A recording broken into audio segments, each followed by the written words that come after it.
আমরা প্রতিনিয়ত আমাদের রাগ বা রিয়াকশন বা প্রতিশোধ এই ধরনের খারাপ কাজের মাধ্যমে আমাদের নিজের জীবনকে ব্যয় করে ফেলছি। মানে আমি বলতে চাচ্ছি আমাদের প্রাণবায়ুকে আমরা ক্ষয় করে ফেলছি। আমাদের বেঁচে থাকার যে আয়ুকাল রয়েছে, আমরা এই আয়ুকাল থেকে আমাদের এই রাগ বা রিয়াকশনের মাধ্যমে এই আয়ুকালকে আমরা অপচয় করে ফেলছি। আপনি যত শান্ত হবেন, যত স্থির হবেন, যত গভীর হবেন, যত স্টেবল হবেন, ততই আপনি দীর্ঘজীবী হবেন।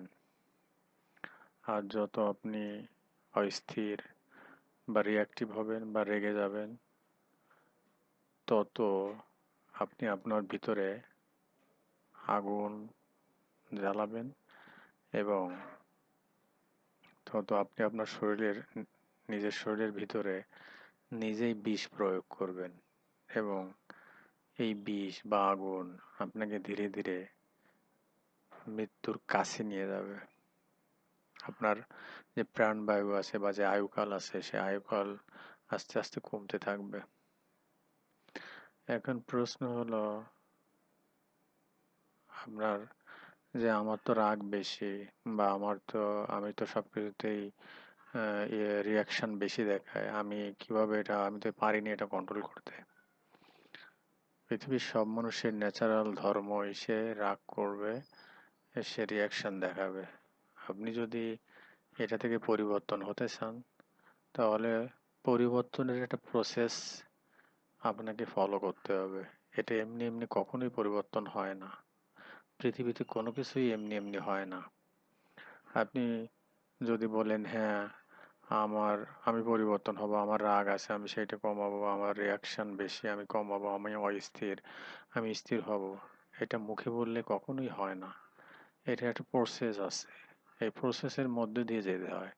এই পৃথিবীতে এর আগে যত সাধক মনি ঋষি, জ্ঞানী বা ফকির বা যারাই এই জগতে প্রবেশ করছে, তারা প্রত্যেকেই একটা সিস্টেমের মধ্যে দিয়ে তাদের এই পরিবর্তন আনেছে, একটা প্রসেসের মধ্যে দিয়ে। আর আপনি শুধু মুখে বলে এই পরিবর্তন আনতে চান, এটা তো হাস্যকর। আপনাকে ওই প্রসেস ফলো করতে হবে, পালন করতে হবে, তাহলে আপনি আপনার এই পরিবর্তনটা আনতে পারবেন। আর আপনি আস্তে আস্তে এক সুস্থ জীবন ও দীর্ঘায়ু উপভোগ করতে পারবেন। ধন্যবাদ।